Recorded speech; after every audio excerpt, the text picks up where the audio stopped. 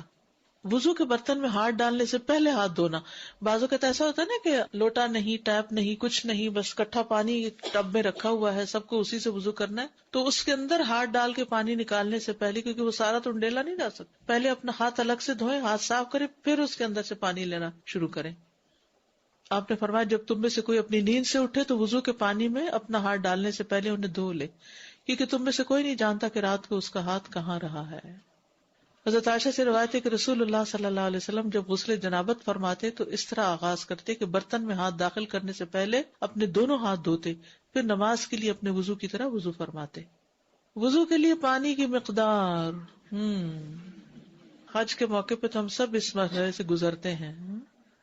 عبداللہ بن عباس سے روایت ہے کہ رسول اللہ صلی اللہ علیہ وسلم نے فرمایا وضو میں 1 مد پانی اور غسل میں 1 صاع پانی کفایت کر جاتا ہے.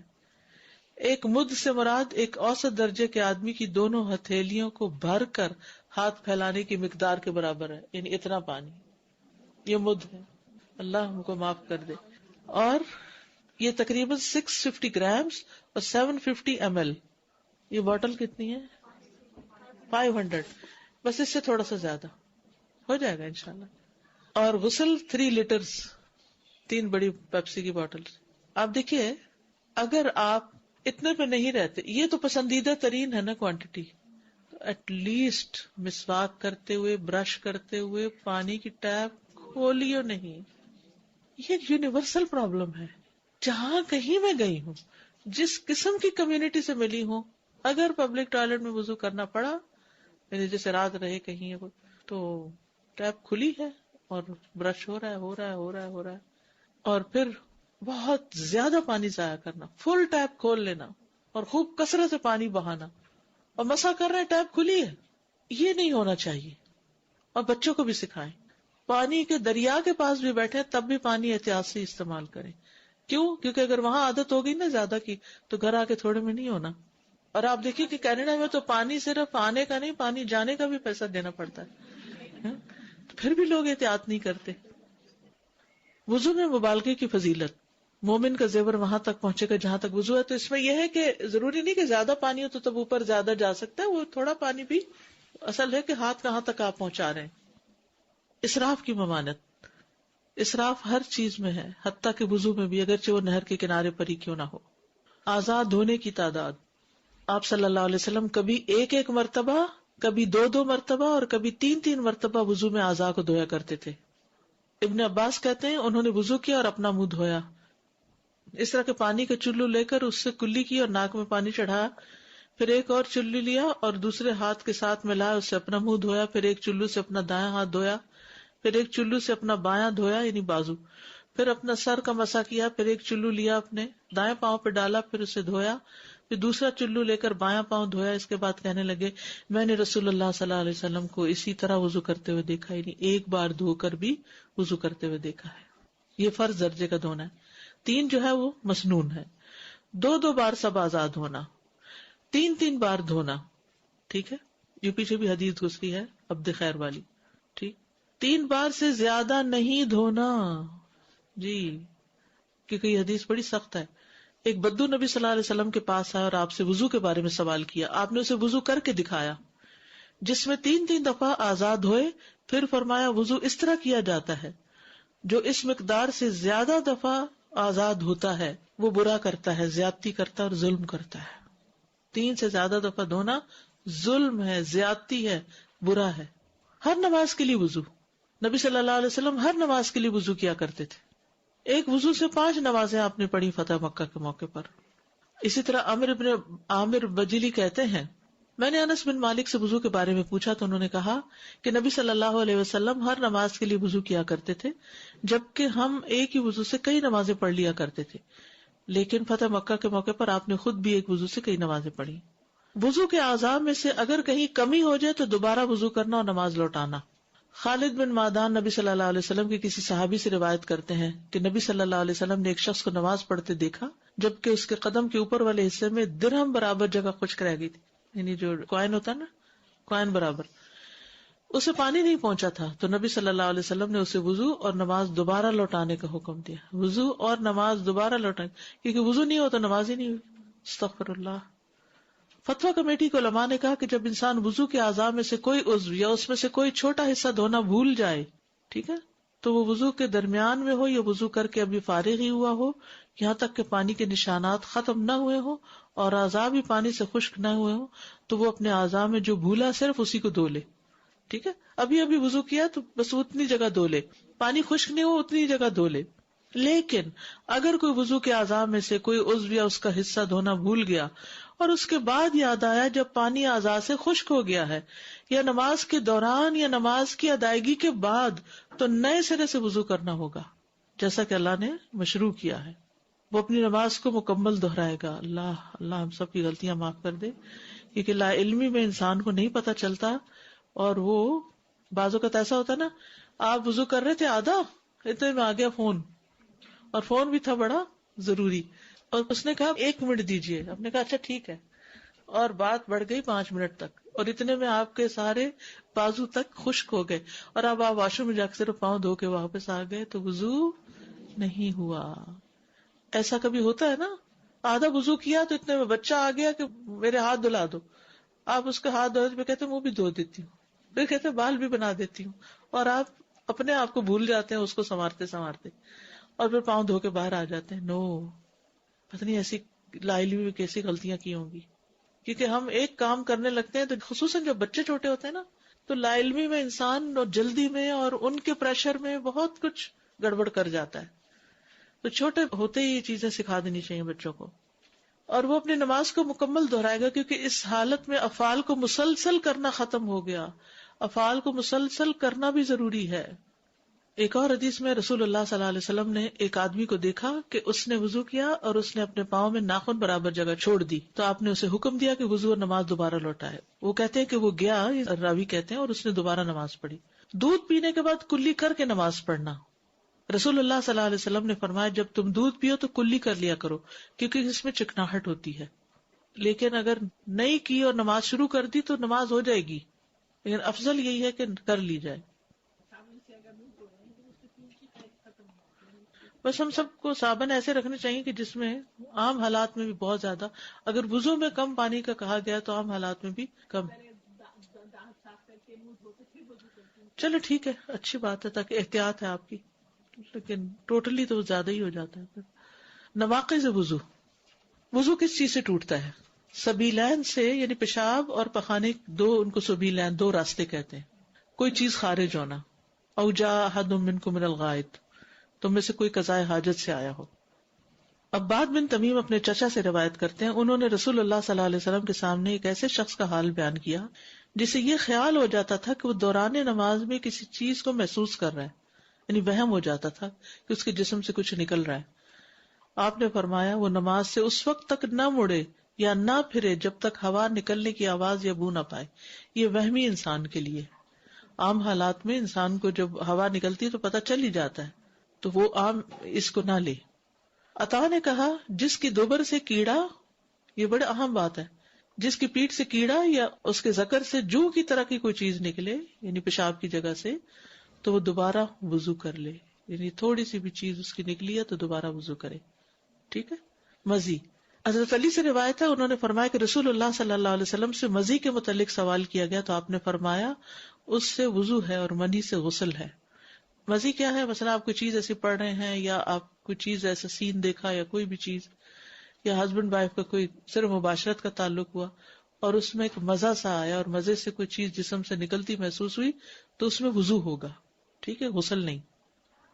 سہل بن حنیف سے روایت ہے، انہوں نے کہا مجھے مزی کی وجہ سے بہت مشقت برداشت کرنی پڑتی تھی، کیونکہ میں اس کی وجہ سے بہت کثرت سے بار بار غسل کرتا تھا. ہر دفعہ جب کوئی ایموشنل ایسا فیلنگ آئی اور اس سے جسم سے کچھ پانی نکلا تو میں پھر نہانے لگ جاتا, پھر نہاتا, تو بڑی مشکل میں تھا. تو میں نے رسول اللہ صلی اللہ علیہ وسلم سے دریافت کیا تو آپ نے فرمایا تجھے اس سے وضو کافی ہے. میں نے کہا اللہ کے رسول جو میرے کپڑے کو لگ جائے میں اس کا کیا کروں؟ فرمایا تجھے پانی کا ایک چلو کافی ہے, جہاں تیرا خیال ہے کہ وہ تیرے کپڑے کو لگ گئی ہے وہاں چلو بھر کے چھڑک دو, بس. ہر وقت استنجے کی بھی ضرورت نہیں. ٹھیک ہے. شرمگاہ کو ہاتھ لگانے سے اس سے وضو لازم آتا ہے اگر بغیر رکاوٹ کے شرمگاہ کو ڈائریکٹ چھوا گیا ہو. اگر رکاوٹ کے پیچھے سے کپڑے وغیرہ سے کوئی خارش ہوئی ہاتھ لگ گیا کوئی حرج نہیں, وضو نہیں ٹوٹے گا. بچے کی شرمگاہ کو ہاتھ لگانے کے بارے میں علماء کا اختلاف ہے. بعض کہتے ہیں اس سے بچے کو دھلانے سے وضو چلا جاتا ہے, بعض کہتے ہیں نہیں. احتیاط کا تقاضا یہ کہ وضو کر لیا جائے. نیند, آنکھیں سرین کا تسمہ ہے, جو سوئے جائے وہ وضو کرے, یعنی چاہے نہ بھی وضو ٹوٹا ہو لیکن جس کو نیند آ گئی, ہاں اونگ آنے سے وضو نہیں ٹوٹتا, بیٹھے بیٹھے اگر اونگ گیا کوئی حرج نہیں. اونٹ کا گوشت کھانے سے وضو ٹوٹ جاتا ہے. ٹھیک ہے. وہ چیزیں جن سے وضو نہیں ٹوٹتا, ہلکی اونگ. انس بن مالک کہتے ہیں کہ نماز عشاء کی اقامت کہی جا چکی تھی. ایک شخص کھڑا ہوا اور کہنے لگا اے اللہ کے رسول مجھے آپ سے کام ہے. یعنی اللہ کو ہونے لگی, وہ کہتا مجھے کام ہے. پھر وہ کھڑے ہو کر آپ سے سرگوشیاں کرنے لگا, یعنی کان میں وسپر کرنے لگا, حتیٰ کہ قوم کو یا ان میں سے کچھ کو اونگ آنے لگی. اتنی لمبی بات شروع کی کہ وہ جھومنے لگے. اس کے بعد آپ نے انہیں نماز پڑھائی اور انس نے وضو کرنے کا ذکر نہیں کیا. ہم لوگ کو تو نیند کا مسئلہ رہتا ہے نا, لیکن جو لوگ دن بھر مشقت کرتے ہیں ان کو تھوڑی دیر بھی عشاء کی نماز میں رکنا پڑے تو نیند آنے لگتی ہے. خون نکلنے سے, جابر بن عبداللہ کہتے ہیں نبی صلی اللہ علیہ وسلم غزوہ ذات الرقاع میں تھے کہ ایک شخص کو تیر لگا, اس میں سے خون بہا, لیکن اس نے رکوع اور سجدہ کیا اور نماز پڑھتا رہا. وہ نماز کی حالت میں تھا تو خون نکلتا رہا اور وہ نماز پڑھتا رہا, دوبارہ وضو نہیں کیا. حسن بصری کہتے ہیں کہ مسلمان اپنے زخموں سے چور ہونے کے باوجود ہمیشہ نماز پڑھتے رہے. ابن عمر نے ایک دفعہ پھنسی کو دبایا تو اس سے خون نکلا, یعنی پمپل کو پریس کیا تو خون نکلا ہے, لیکن انہوں نے دوبارہ وضو نہیں کیا. ابن ابی اوفا نے خون تھوکا, یعنی کہ بعض اوقات پائریا ہوتا ہے نا, دانتوں سے خون آ جاتا ہے, تو دوبارہ وضو کی ضرورت نہیں ہے, لیکن نماز پڑھتے رہے. ابن عمر اور حسن بصری کہتے ہیں جو کوئی ہجامہ کروائے وہ صرف اپنے ہجامہ کی جگہ دھو ڈالے, ہجامہ کے بعد وضو نہیں ہے. بعض اوقات ایسا ہوتا ہے نا, آپ کسی ایسی کلینک میں جاتے ہیں ہجامہ کرانے اور ادھر سے فارغ ہوئے اور نماز کا وقت ہو گیا, وہاں کہاں سے وضو کریں گے, تو آپ کا وضو نہیں ٹوٹا ہجامہ سے. ہاں اگر سبیلین سے بلڈ نکل رہا ہے تو پھر وضو کرنا ہوگا, جیسے استحاضہ والی عورت, جیسے لکوریا. ٹھیک ہے. لکوریا اگر کپڑے کو لگ جائے تو پھر کیا ہے, وہ کپڑا ناپاک نہیں ہوگا. ٹھیک ہے, اسے چینج کرنا ضروری نہیں. کھانے پینے سے, ابن عباس کہتے ہیں کہ رسول اللہ صلی اللہ علیہ وسلم نے اپنے کپڑے زیب تن فرمائے, پھر نماز کے لیے نکلے تو آپ کو روٹی اور گوشت کا تحفہ پیش کیا گیا, تو آپ نے 3 لقمے کھائے, پھر لوگوں کو نماز پڑھائی اور پانی کو نہیں چھوا, کلی بھی نہیں کی, اسی سے نماز پڑھائی. ٹھیک ہے. گوشت کھانے سے سوائے اونٹ کا گوشت, اونٹ کے گوشت سے آپ وضو کرتے, لیکن باقی بکری کے پیٹ کا گوشت, جگر, گردے وغیرہ صحابی کہتے ہیں میں بھونتا تھا, آپ کھاتے تھے اور اسی میں نماز پڑھ لیتے تھے. چلیے آج کے لیے اتنا ہی کافی ہے.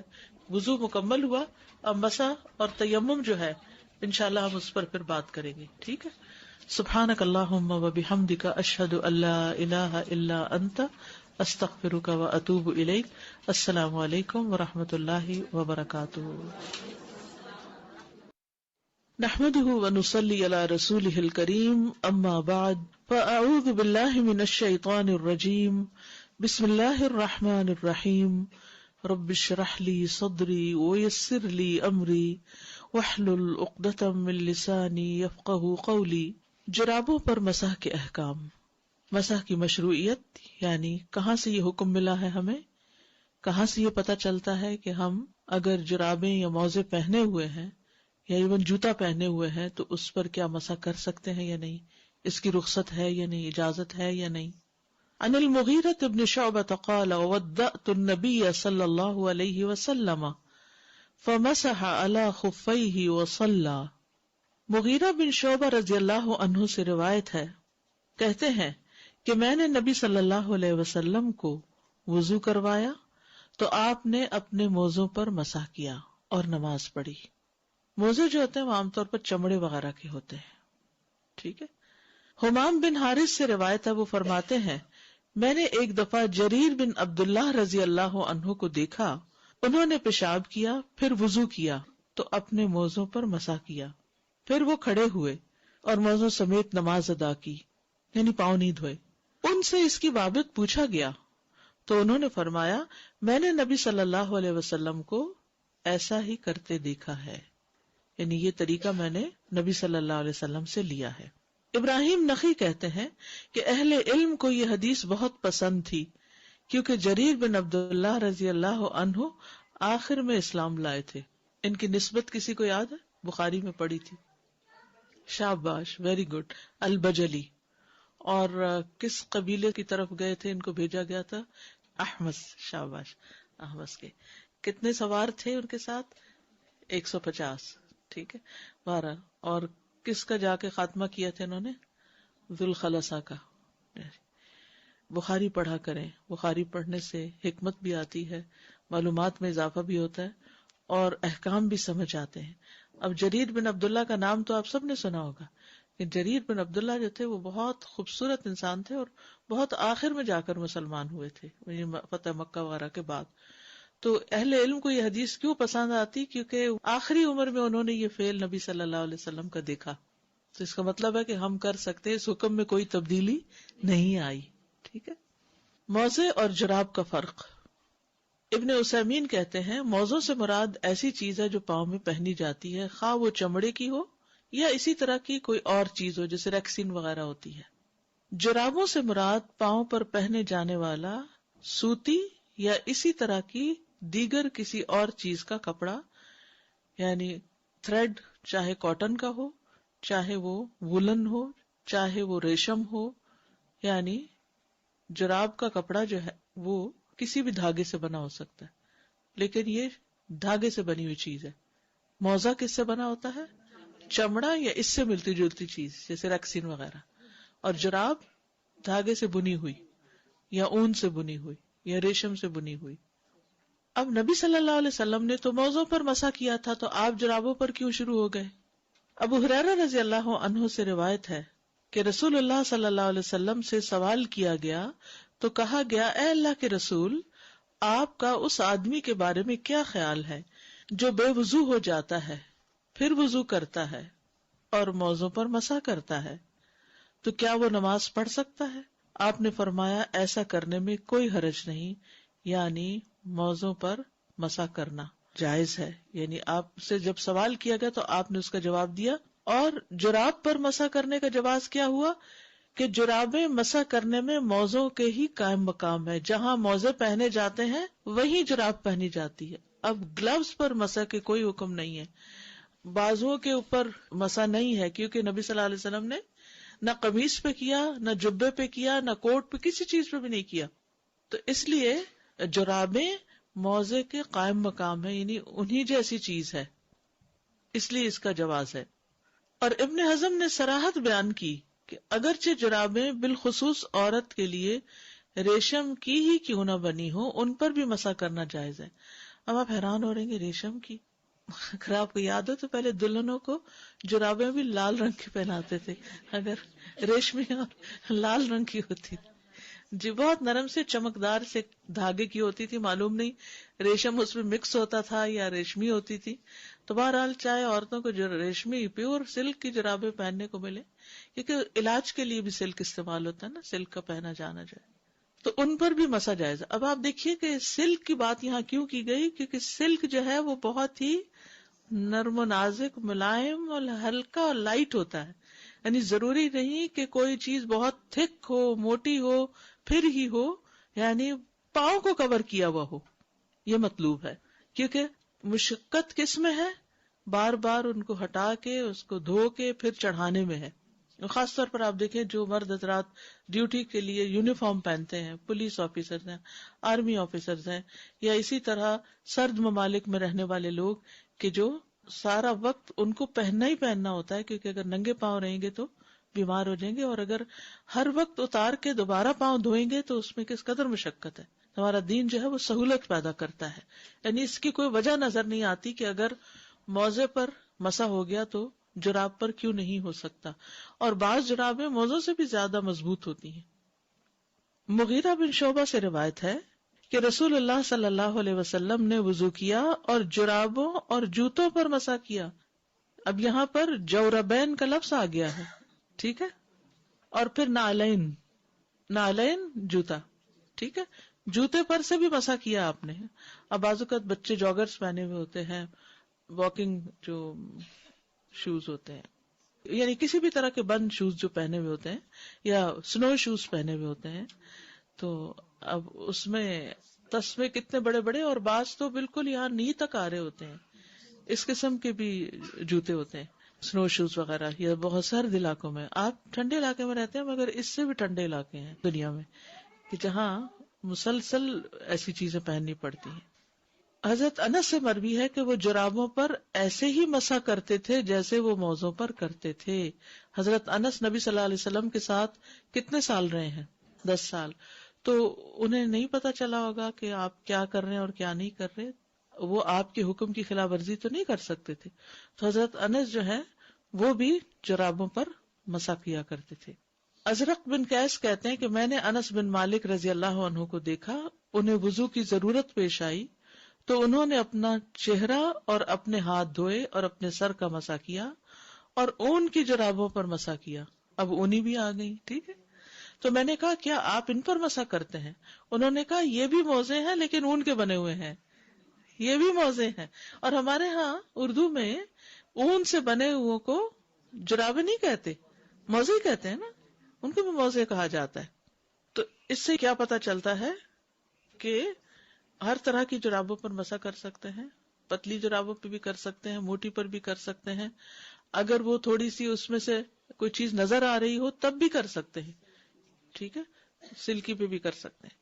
جوتوں پر مسح کا جواز. آپ صلی اللہ علیہ وسلم سے جوتوں پر مسح کرنا بھی ثابت ہے. ذبیان سے روایت ہے کہ انہوں نے علی رضی اللہ عنہ کو دیکھا کہ انہوں نے وضو کیا اور اپنے جوتوں پر مسح کیا. پھر وہ مسجد میں داخل ہوئے اور انہوں نے اپنے جوتے اتار دیے، پھر نماز پڑھی. ٹھیک ہے. اب یہاں کیا پتا چل رہا ہے کہ مسجد کے اندر تو آپ کو جوتا کوئی نہیں لے جانے دے گا. جب آپ نے وضو کیا تھا تو اس وقت جوتا تھا، آپ نے مسح کر لیا. مسجد میں گئے مصلی کی طرف تو آپ نے جوتا اتار کے رکھ دیا اور اندر جا کے نماز پڑھ لی. اوس بن نبی اوس سے روایت ہے کہ انہوں نے کہا میں نے اپنے والد کو دیکھا ایک دن کہ انہوں نے وضو کیا اور جوتوں پر مسح کیا. تو میں نے کہا کیا آپ نے ان پر مسح کیا؟ تو انہوں نے کہا میں نے رسول اللہ صلی اللہ علیہ وسلم کو اسی طرح کرتے دیکھا ہے. ٹھیک ہے، یعنی آپ کو میں نے دیکھا ہے کہ آپ جوتے پر مسح کر رہے تھے. مسح کرنا سنت ہے اور افضل عمل ہے.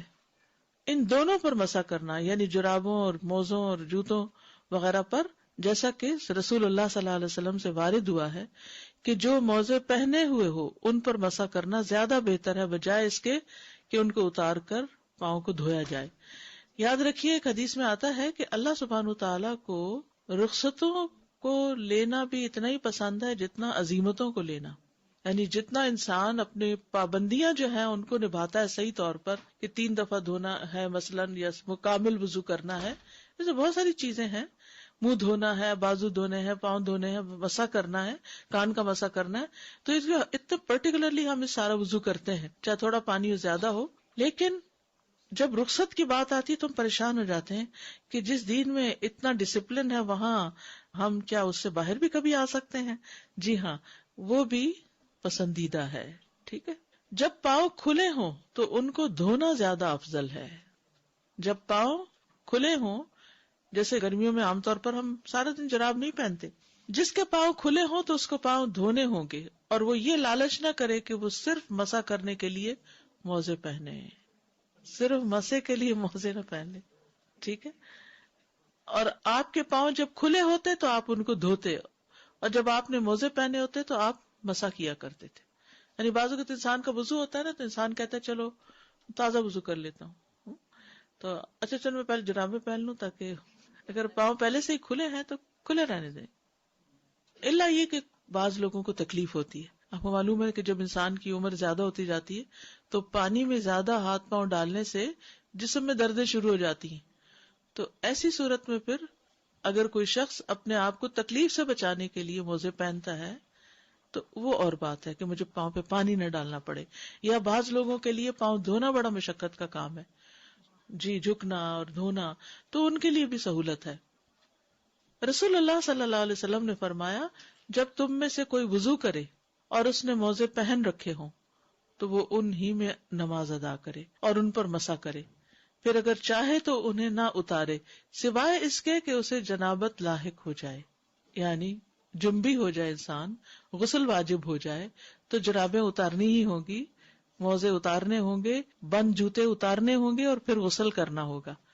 تو غسل میں انسان یہ نہیں کر سکتا کہ اس قسم کے موزے پہن کے رکھے کہ جس میں اوپر سے پانی بہ جائے اور انسان کے میرا غسل ہو گیا، نہیں، اور میں پاؤں پہ مسح کر لیتا ہوں، نہیں، اس میں پھر پاؤں سے جوتا اتارنا ہے.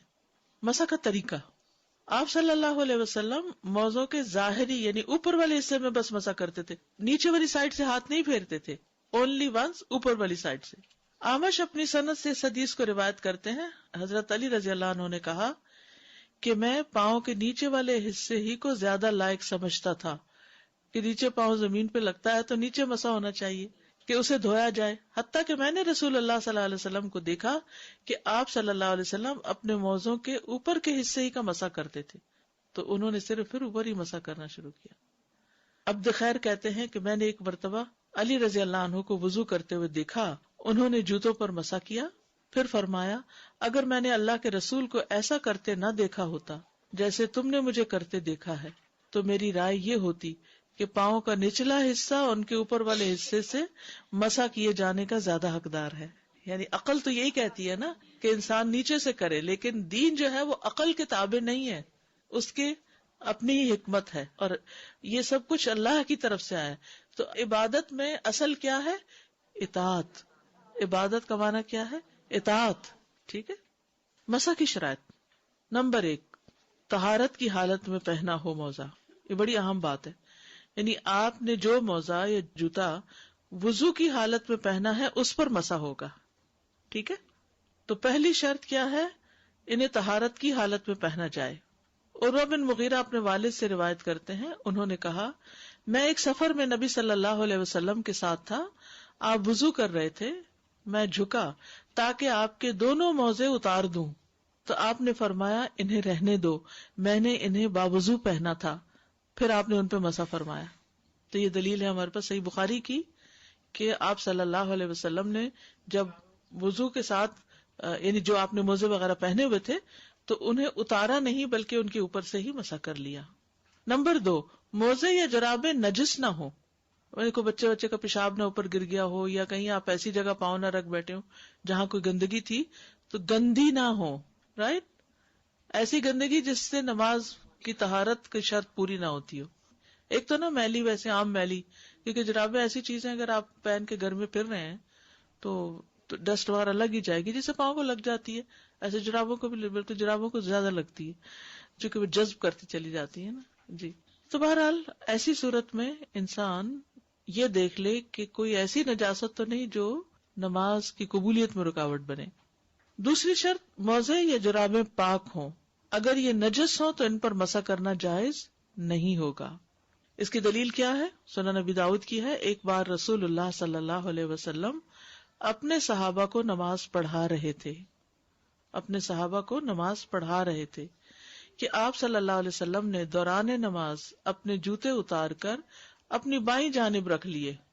نماز پڑھتے پڑھتے آپ نے جوتے اتارے اور لیفٹ سائڈ پہ رکھ لیے. اس میں کیا ایک اور بات سیکھنے کو ملی کہ کوئی بھی چیز رکھنی ہے تو الٹے ہاتھ پہ رکھیں، خصوصاً جوتے. جب صحابہ نے آپ کو دیکھا تو انہوں نے بھی اپنے جوتے اتار دیے، وہ اقتدا کر رہے تھے، پیچھے ہر چیز کو فالو کر رہے تھے. جب رسول اللہ صلی اللہ علیہ وسلم نماز سے فارغ ہوئے تو فرمایا تم لوگوں نے اپنے جوتے کیوں اتارے؟ انہوں نے کہا ہم نے آپ کو دیکھا، آپ نے اپنے جوتے اتارے ہیں تو ہم نے بھی اپنے اتار دیے. رسول اللہ صلی اللہ علیہ وسلم نے فرمایا بے شک جبریل علیہ السلام میرے پاس آئے اور مجھے بتایا کہ آپ کے جوتے میں گندگی لگی ہے، اور آپ نے فرمایا جب تم میں سے کوئی مسجد میں آئے تو دیکھ لیا کرے، اگر اس کے جوتوں میں کوئی گندگی یا نجاست نظر آئے تو اسے پوچھ ڈالے، پھر ان میں نماز پڑھ لے. اب آپ دیکھیے جب ہم یہ پڑھتے نا یہ حدیث تو خیال آتا ہے آپ کو تو جبریل نے آ کے بتا دیا، ہمیں کون بتائے گا؟ تو آپ نے اس کا حل بتا دیا نا. کیا بتایا؟ کہ نماز سے پہلے چیک کرو، خود چیک کرو. جہاں کوئی حدیث ہو تو اس میں کسی دوسرے انسان کے نام لینے کی ضرورت نہیں، نہ میرا نہ کسی اور کا. وہاں یہی کہیں کہ نبی صلی اللہ علیہ وسلم نے ایسا فرمایا یا ایسا کیا. ٹھیک ہے، یہی دلیل ہوتی ہے. اور پڑھنے والے علم والے اسی طرح گفتگو کرتے ہیں، وہ انسانوں کے نام لے کے بات نہیں کرتے، اصل دلیل پہ بات کرتے ہیں. ٹھیک ہے. یہ حدیث اس بات پر دلالت کرتی ہے کہ جس چیز میں نجاست ہو اس میں نماز جائز نہیں. جس چیز میں نجاست ہو، یہ صرف جوتے کے ساتھ نہیں، یہ جراب کے ساتھ نہیں، شلوار، انڈر ویئر، قمیض، کہیں بھی. لیکن اس کی ہم تفصیل پیچھے پڑھ چکے ہیں کہ حقیقی نجاست نظر آ رہی ہو یا واقعی دلیل ہو آپ کے پاس کہ کوئی نجاست ہے اس میں. یہ نہیں کہ صرف شک کی بنیاد پر. اور اس میں انسان کا پسینہ، لعاب دہن، یہ سب چیزیں پاک ہوتی ہیں. بعض لوگ مینسز میں جو کپڑا پہن لیتے ہیں اس میں پسینہ آ جائے تو وہ دوبارہ نہیں پہنتے اور اس میں نماز نہیں پڑھتے، حالانکہ ایسا کچھ نہیں. یہ حدیث اس بات پر دلالت کرتی ہے کہ جس چیز میں نجاست ہو اس میں نماز جائز نہیں، کیونکہ نجس چیز کا جب پانی کے ساتھ مسح کیا جائے گا تو مسح کرنے والا نجاست کے ساتھ لت پت ہو جائے گا، تو اسے باوضو کہنا درست نہیں ہوگا. ٹھیک ہے، یعنی پوچھ لو کا مطلب کیا ہے؟ ڈرائی کلین کرو، گیلے سے نہیں، کیونکہ اس سے کیا ہوگا اور پھیل جائے گی نجاست. تیسری شرط، ان پر حدث اصغر میں مسح کیا ہو، نہ کہ جنابت یا کسی ایسی حالت میں جو غسل کو واجب کرتی ہے، جیسے منی کا نکلنا یا احتلام کا ہونا یا اور اسی طرح. صفوان بن اسال کہتے ہیں کہ رسول اللہ صلی اللہ علیہ وسلم ہمیں حکم دیتے تھے کہ ہم 3 دن تک اپنے موزے نہ اتاریں سوائے اس کے کہ جنابت کی وجہ سے غسل کرنا پڑے، لیکن پیشاب، پخانے یا نیند کی وجہ سے موزے اتارنے کی ضرورت نہیں. اور یہ 3 دن جو ہیں یہ سفر کے ہیں. ٹھیک ہے، آگے مدت آ رہی ہے، یہاں کسی اور وجہ سے دلیل لائی گئی ہے. پھر حدث اصغر میں مسح ہوگا، حدث اکبر میں نہیں ہوگا. چوتھی شرط، شریعت کی مقرر کردہ مدت تک مسح ہوگا. مقیم کے لیے اس کی مدت 1 رات دن، جبکہ مسافر کے لیے 3 دن راتیں ہیں. اوکے، مسافر 3 دن تک جرابیں نہ اتارے تو کوئی بات نہیں، 72 آورز. لیکن دوسرا 24 آورز، یعنی دن سے مراد یہ نہیں کہ جب سورج نکلے اور غروب ہو جائے تو دن ختم ہو گیا. اس کا مطلب یہ کہ جب آپ کا وضو ٹوٹا، پہنا بھی نہیں، جب آپ کا وضو ٹوٹا. مثلاً آپ نے صبح تہجد کے وقت وضو کیا، جرابیں پہن لی اور اشراق تک آپ بالکل وضو سے رہے.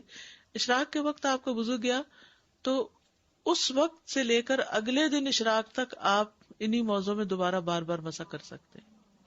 ٹھیک ہے، یعنی صرف موزے پہننے کا ٹائم نہیں کاؤنٹ ہوگا، بلکہ جب وضو، جی ہاں، اس وقت سے 24 آورز.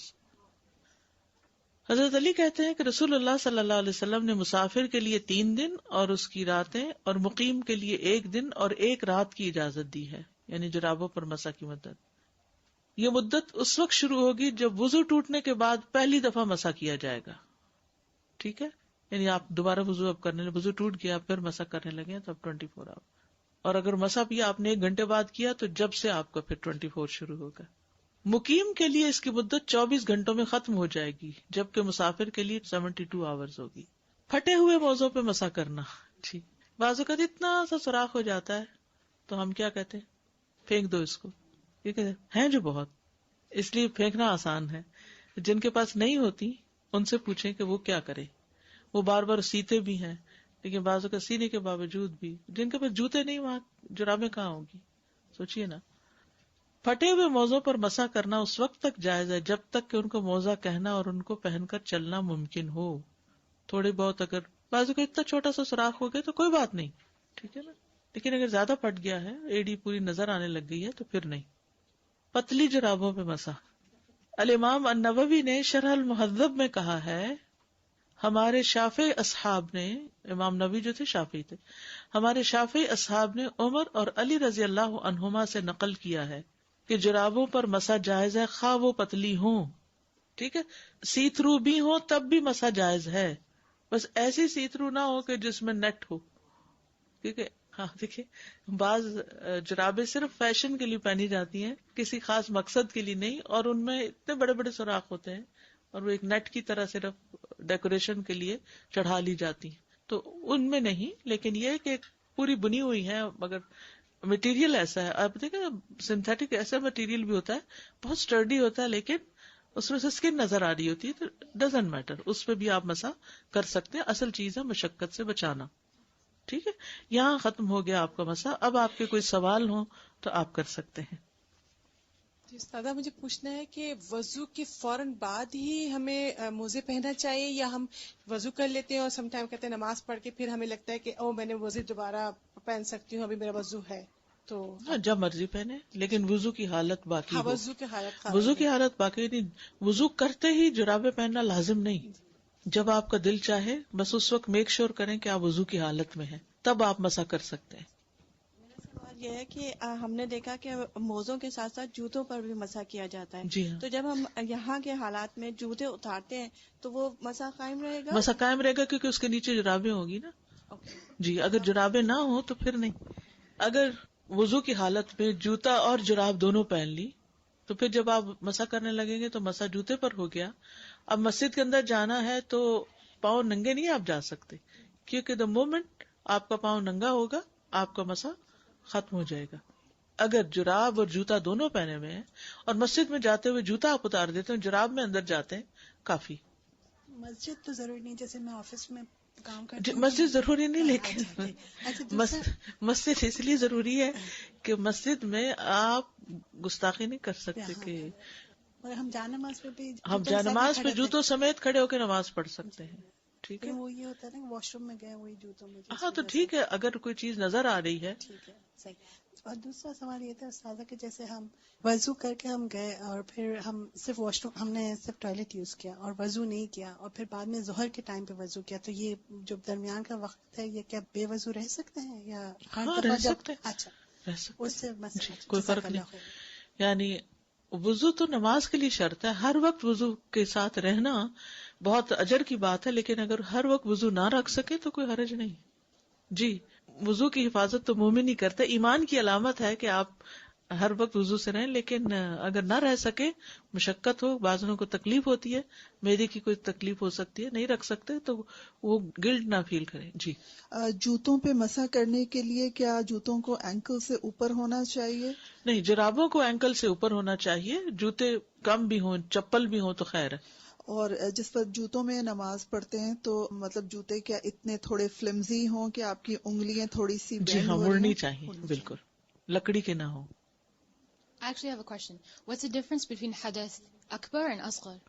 حدث اصغر ہوتا ہے جیسے پیشاب کے بعد وضو کا ٹوٹنا، جسم سے ہوا نکلے وضو ٹوٹنا، اور اکبر ہوتا ہے جیسے پیریڈز کا آ جانا، جیسے جماع کے بعد یا احتلام کے بعد، وہ حدث اکبر ہے. حدث اکبر سے مراد غسل واجب ہونا ہے. حدث اصغر کا مطلب ہے وضو لازم ہونا. استاذہ جی مجھے پوچھنا تھا کہ میری عادت بن گئی ہے موزے پہنا بہت عرصے کی ہے، ٹھیک ہے، تو مطلب بغیر عذر کے اگر آپ موزے میں ہیں اور مسح کریں. یہ بھی اچھا سوال ہے. مسح کرنے کے لیے کوئی مجبوری ہونا ضروری نہیں. آپ بغیر عذر کے گھر میں اگر آپ کو عادت ہے موزے پہن کے ہی رکھنے کی، اور اگر آپ چائنا میں ہوتے تو شاید آپ اس کو فرض درجے میں لیتے. کیونکہ میں جولائی میں چائنا گئی تھی اور سخت گرمی تھی اور ہر کوئی موزے اور بند جوتے پہنے ہوتے. تو میں نے کہا کہ اسے کیا ایک پتا، میں ہر ایک چپل کا نام نہیں، ہر ایک یہ پہنے ہوئے. تو وہ کہتے ہیں کہ ہمارے ہاں یہ کہاوت ہے کہ پاؤں گرم رکھو سر ٹھنڈا رکھو. مطلب میں ہر وقت موزے میں ہوتی ہوں، جوتے موزے. اب تو خیر کمر کی وجہ سے میں بہت محتاط ہوں، مگر جب میں پہنا کرتی تھی ایک دفعہ حج پہ جا رہے تھے ہم، تو مجھے یہ کسی نے کہا تھا کہ گرمی چڑھ جائے گی، ہر وقت موزے کیوں پہنے. اچھا، یعنی پاؤں سے سر کو گرمی جا چڑھے گی. جی لیکن یہ ہے کہ ان کے ہاں جو ٹریڈیشنل میڈیسن ہے خاص طور پر، اس کا اصول یہی ہے کہ پاؤں سے بیماریاں چڑھتی ہیں. پاؤں کی وہ جو کرتے ہیں واکو پریشر وغیرہ، اس سے علاج بھی کرتے ہیں. تو پاؤں کو گرم رکھنا ان کے نزدیک بہت ضروری ہے. یعنی اگر ٹھنڈا ہو گیا تو آپ ہوئے بیمار، وہ وہم بھی ہو جاتا ہے نا. جی استاذہ، یہ جو رات کا وضو ہے یہ پیریڈز میں اس کے بارے میں کیا حکم ہے؟ یہ جو ہم سونے سے پہلے وضو کرتے ہیں. کر سکتے ہیں، کوئی حرج نہیں.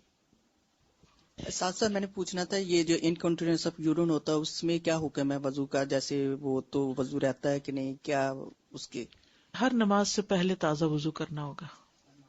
السلام علیکم اساتذہ، میرا سوال یہ ہے کہ جب ہم حجی عمرے پہ جاتے ہیں تو وہاں ہم عورتوں کو دیکھتے ہیں کہ وہ وضو کر رہی ہوتی ہے تھوڑے پانی سے، ایون حرم کے اندر زمزم سے، لیکن وہ وضو پورا تھوڑا تھوڑا پانی لے کے کر لیتے ہیں، پاؤں پہ وہ اپنے ننگے پاؤں کے اوپر مسا کر لیتے ہیں. نہیں، ننگے پاؤں پہ مسا نہیں ہوتا. تو میں وہاں پہ دیکھ رہی تھی کہ وہ عورتیں جو نا پورا وضو تھوڑا تھوڑا پانی لے کے کر لی، ایک کلی کر لی ناک میں، شاید لا علمی سے کرتے ہوں، اور لیکن پاؤں پہ ایسے بس تھوڑا سا گیلا ہاتھ پھیر لیا. لا علمی سے کرتے ہوں گے. تو یہ مسا تو نہ ہوا نا؟ مسا نہیں ہو سکتا، ننگے پاؤں مسا نہیں ہوتا. یہ استاذہ جوتے پہ مسا کرنے کے لیے شرط ہے کہ اندر موزہ پہنا ہوا ہو آپ نے؟ جی ہاں، موزہ پہنا وہ، یا پھر وہ پھر اتار نہیں سکتے جوتا. یعنی اگر آپ کا جوتا موزہ ایک ہی چیز ہے، یعنی جوتا اتارنا ہی نہیں ہے تو پھر ٹھیک ہے، ورنہ اگر آپ نے موزہ نہیں پہنا اور جوتا اتار دیا تو مسا ختم ہو جائے گا. موزہ ویسے شرط نہیں ہے، اگر آپ نے ٹخنوں سے اوپر ہے اور نی ہائی شوز ہیں تو پھر اس صورت میں آپ اگر نہیں اتار رہے، مسے پہ مسا کر رہے ہیں کر لیں، لیکن اگر آپ نے ایک دفعہ اتار دیا تو پھر وضو ہی کرنا ہوگا.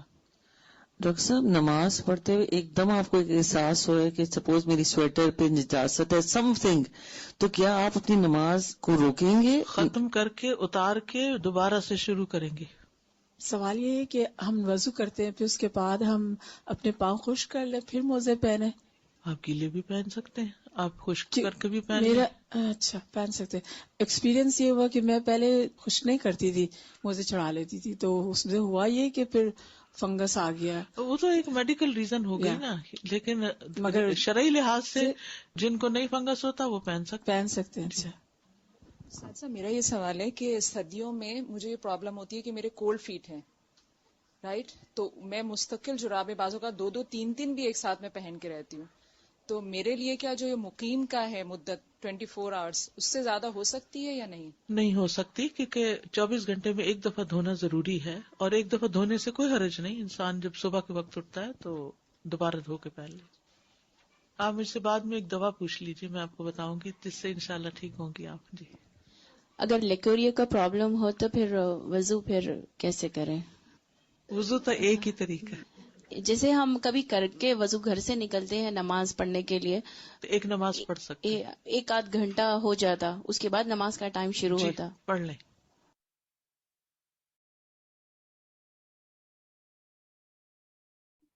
رب اشرح لی صدری ویسر لی امری واحلل عقدۃ من لسانی یفقہوا قولی. چلیں انشاءاللہ تھوڑا سا ہم اس کا کوئز بھی دیکھ لیتے ہیں. امید ہے کہ آپ لوگوں کو بہت ساری چیزوں کی کلیریفیکیشن ہو گئی ہوگی. پیچھے جو سوالات تھوڑے بہت تھے ذہنوں میں تو وہ بھی ان کے بھی جواب الحمدللہ مل گئے ہوں گے.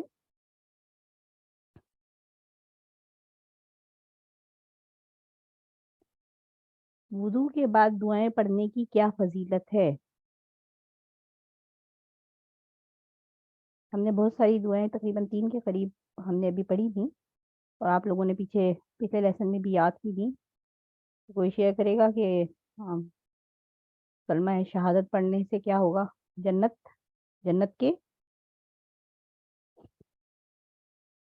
پورا جواب دیں. کتنے دروازے اوپن ہو جائیں گے؟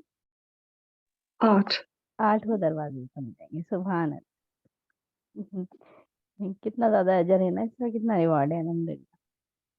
اچھا جی آگے چلتے ہیں. ابو سعید کی روایت ہے یہ والی رضی اللہ تعالیٰ عنہ. رسول اللہ صلی اللہ علیہ وسلم نے فرمایا، کیا ہے اس کے بارے میں اجر؟ آپ سب لوگ کے سامنے لکھا ہوا ہے، ایک دفعہ پھر پڑھ لیں ریمائنڈر کے لیے. تو اسے ایک کاغذ پر لکھ کر اس پر مہر لگا دی جاتی ہے جو قیامت تک توڑی نہ جا سکی. ٹھیک ہے، یعنی کہ آپ نے یہ جو کلمہ پڑھا، جو شخص وضو کرے اور کہے اللہ تو پاک ہے، اپنی تعریف کے ساتھ میں گواہی دیتا ہوں کہ تیرے سوا کوئی سچا معبود نہیں، میں تجھ سے بخشش طلب کرتا ہوں اور تیری طرف توبہ یعنی رجوع کرتا ہوں. تو یہ بات جو انہوں نے کلمہ کہی تھی کہ بخشش مانگی اس بندے نے، تو اس پر مہر لگا دی جاتی ہے اور قیامت تک اس ٹائم کو کوئی توڑ نہیں سکتا. اگر وضو کرنے کے لیے پانی کافی مقدار میں موجود ہے تو کیا پھر بھی پانی کا زیادہ بہانا درست ہے؟ اگر نہیں تو کیوں؟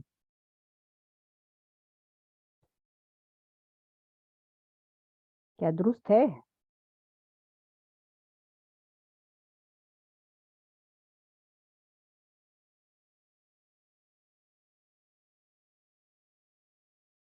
نہیں درست نہیں ہے.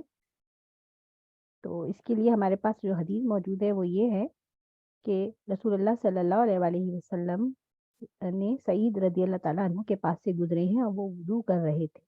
تو آپ صلی اللہ علیہ وآلہ وسلم نے فرمایا کیا یہ کیسا اسراف ہے؟ تو انہوں نے کہا کیا وضو میں بھی اسراف ہوتا ہے؟ آپ صلی اللہ علیہ وآلہ وسلم نے فرمایا ہاں، اگرچہ تو جاری نہر پر ہی ہو. تو آگے چلتے ہیں. کیا نبی صلی اللہ علیہ وآلہ وسلم نے وضو میں اپنے اعضاء کو ہمیشہ 3 بار دھویا ہے؟ نہیں، 1 دفعہ بھی دھو سکتے ہیں، 2 دفعہ بھی اور 3 دفعہ. وضو میں اعضاء کو 3 بار سے زیادہ دھونے کو نبی صلی اللہ علیہ وآلہ وسلم نے کیا قرار دیا ہے؟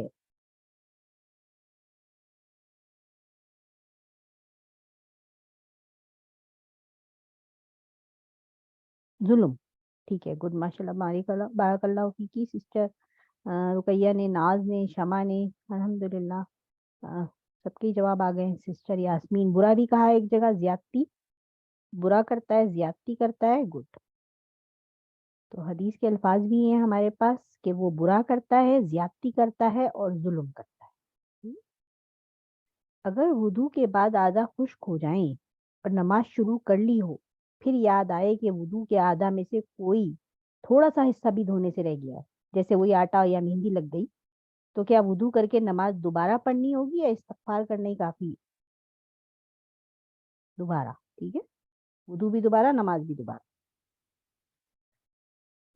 چاہے تھوڑا سا حصہ بھی رہ گیا ہو. ٹھیک ہے، تو یہاں کلیئر کر دیا اس کو.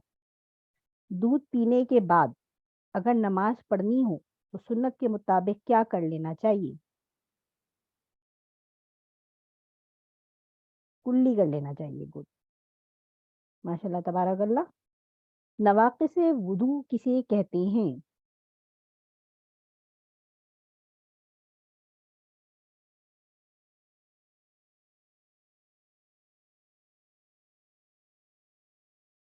بریک وضو. Okay, good.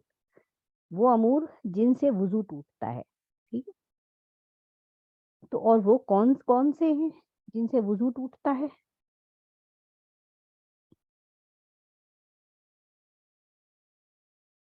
حدث اصغر اور حدث اکبر. حدث اصغر اور حدث اکبر، ٹھیک ہے، جواب درست ہے، حدث اصغر اور حدث اکبر. لیکن وہ کون کون سے ہیں؟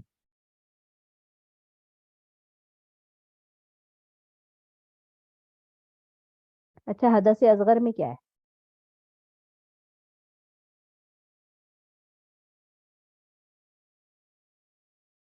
حدث اصغر اور حدث اکبر میں کیا ہے؟ قضاء حاجت ہوا، ہوا خارج ہو گئی، ٹھیک ہے، قضاء حاجت ہو گیا، ٹھیک ہے، یورین پاس ہو گیا، اور کیا، ہوا کا نکلنا ہو گیا، ٹھیک ہے، سلیپ، ہاں ٹھیک ہے، ہاں ٹھیک ہے، گڈ. سبیلین، یہ سبیلین سے جو 2 راستے سے کوئی چیز خارج ہونا، جیسے پیشاب، پخانہ، ہوا خارج ہونا یا مزی، لکوریا، یہ سارا حدث اکبر اور اصغر میں کور ہو گیا. ٹھیک ہے، اوپر کی جو سبیلین کے 2 راستے، وہ حدث اکبر اور اصغر میں کور کر لیا. اس کے بعد نیچے بغیر کپڑے، رکاوٹ یا شرمگاہ کو ہاتھ لگانے سے، اور نیند سے، اور اونٹ کا گوشت کھانے سے، یہ 3 اور ایکسٹرا ہو گیا. ٹھیک ہے، اگر نماز کے دوران بار بار وضو ٹوٹنے کا وہم ہو جبکہ کوئی بو یا آواز سنائی نہ دے تو کیا کرنا چاہیے؟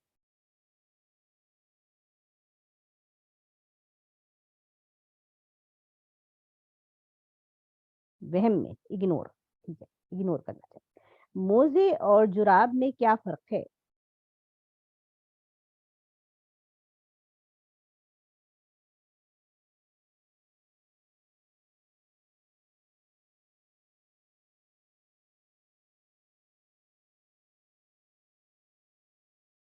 ون ورڈ میں ٹائپ کر دیں.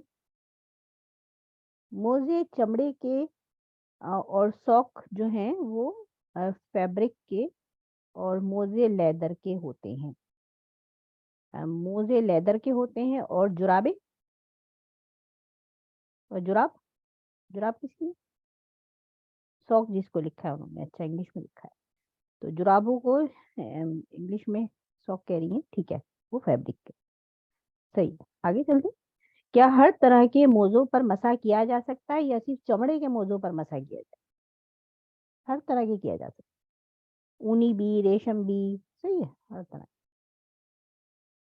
کیا جرابوں کے ساتھ جوتوں پر بھی مسح کیا جا سکتا ہے؟ جی کیا جا سکتا ہے، بالکل کیا جا سکتا ہے۔ تو ہمارے پاس حدیث بھی موجود تھی یہ والی مغیرہ بن شعبہ کی۔ آگے چلتے ہیں، اگر جنابت لاحق ہو جائے تب بھی موضوع پر مسح کیا جا سکتا ہے؟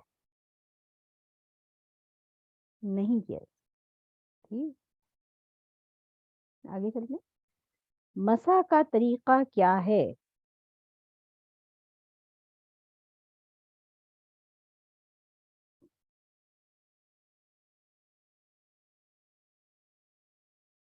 کیا موضوع کو نیچے سے صاف ہاتھ پھیرنا؟ اچھا ٹاپ پہ سے، ٹھیک ہے، ٹاپ پہ سے اور پورا کوئی ایسے گیلا کرنے کی ضرورت ہے کیا؟ پانی سے پورا پورا گیلا کرے؟ نہیں، صرف گیلا ہاتھ پھیر لیں گے، ٹھیک ہے، پاؤں کے اوپر، ٹھیک ہے۔ تو یہی ہے، اپنے دونوں موضوع کے اوپری حصے پر مسح کرتے ہوئے دیکھا۔ موضوع یا جرابوں پر مسح کرنے کی 4 شرائط کیا ہیں؟ نمبر 1، 4 شرائط بتائیں گی استاذہ نے۔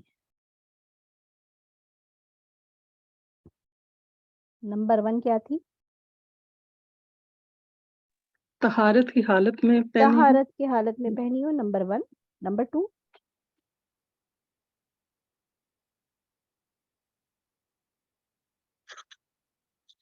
نجس نہ ہو، نمبر 2، ٹھیک ہے، گڈ۔ نمبر 4، مقیم، یہ تو ہاں وہ نمبر 4 ہے، نہیں مقیم 24 آور نہیں سسٹر رفعت، یہ نہیں۔ نمبر 3، نمبر 3 بتائیں، حدث اصغر پر مسح کیا ہو، ٹھیک ہے، موزے یا جرابوں پر حدث اصغر میں مسح کیا ہو، یعنی جنابت یا غسل کو واجب کرنے والی حالت نہ ہو، ٹھیک ہے۔ اور نمبر 4، ہاں نمبر 4 سسٹر رفعت، مقیم 24 آور، ٹھیک ہے، تو اس کو کیا کہیں گے؟ شریعت کی مقرر کردہ مدت تک ہی مسح ہو سکتا ہے، ٹھیک ہے۔ مقیم کے لیے 24 آور یعنی 1 دن اور 1 رات، اور مسافر کے لیے 3 ڈیز، ٹھیک ہے، ٹھیک ہے، الحمدللہ کانسیپٹ سب کلیئر ہو گیا آپ لوگوں کو۔ اور یہ ابھی کئی تھا، آج کے لیسن تھا، اس کے بھی کوئز آپ لوگوں نے الحمدللہ دے دیے، بہت اچھی طرح سے آپ لوگوں نے اس کو سنا۔ اچھا ابھی آپ وضو کر رہے ہیں 72 آور، نہیں یاسمین، اچھا اچھا آپ وضو کر رہے ہیں اور بیچ میں کوئی بچہ آ گیا اور ابھی ایک حصہ وضو کا یا ایک پارٹ یا ایک رکن رہ گیا یا پاؤں نہیں دھوئے، تو کیا کرنا ہوگا؟ اور آپ کا وضو بھی خشک ہو گیا، کیا کریں؟ پھر سے وضو کرنا ہوگا۔ اچھا ایک اور سیناریو کہ میں نے وضو کیا اور میں نے ہاتھ تک دھو لیے، اب مجھے سردی لگ رہی ہے، میں نے ٹاول سے اپنا ہاتھ خشک کر لیے، اب میں گئی شاور میں اور میں نے جا کے پھر پاؤں دھو لیے، از اٹ وضو؟ کیا یہ وضو ہوگا؟ یہ نہیں ہوگا وضو، ٹھیک ہے، کہ میں نے خشک کر لیا اپنا پاؤں اپنے ہاتھوں کو خشک کر لیا، بازوؤں کو، اور پھر میں بعد میں پاؤں دھو رہی ہوں اسی وقت، تو ایسا وضو نہیں ہوگا۔ آپ نے سیکوینس میں تمام چیزوں کو وضو کرنا ہے، پہلے پوری چیزیں گیلی کریں گے اور پھر اس کے بعد آپ کا جو ہے وہ پورا وضو، اس کے بعد چاہے تو خشک کریں چاہے تو نہ کریں۔ All part should be weight at a one, مطلب ایک ہی نشست میں، ایک ہی اس میں، ایسا نہیں ہے کہ میں نے کیا اور پھر یاد آیا اور پھر میں چلی گئی دوبارہ شاور میں، اور میں نے تو پاؤں نہیں دھوئے، نہیں، پھر مجھے دوبارہ سے اس کو ریپیٹ کرنا ہو۔ صحیح، چلیں کسی کا کوئی اور کوشچن؟ ہم کلاس کنکلوڈ کر لیں۔ آپ لوگوں نے دعائیں یاد کر کے بڑیز کے ساتھ اپنے کرنی ہے، تابوس کی ہم نے پڑھی ہیں، اور آج جو بسم اللہ ہی شیطان کی پروٹیکشن کے لیے جو ہم نے پڑھی ہیں آج، وہ ساری وہ میں انشاءاللہ شیئر کر لوں گی آپ لوگ کے ساتھ گروپ میں بھی، وہ آپ لوگوں نے ڈسکس کرنا ہے، اور یہ جو ہم نے لیسن پڑھا ہے اس کے جو امپورٹنٹ پوائنٹ ہیں وہ آپ نے شیئر کرنے ہیں۔ آج ہم نے مسح کا طریقہ جو جرابوں پر اس کے اوپر پڑھا ہے وہ تھوڑا ڈسکس کرنا ہے، خود ہی سیناریو کریٹ کریں آپس میں کہ اگر ایسا ہوا تھا تو میں ایسے کیسے کرتی، ٹھیک ہے۔ دیکھیں آپ لوگ کے مائنڈ میں بھی خوب سارے سوالات آتے ہوں گے، تو وہ سوالات ایک دوسرے سے ڈسکس کریں، جواب نہ آئے تو پھر انشاءاللہ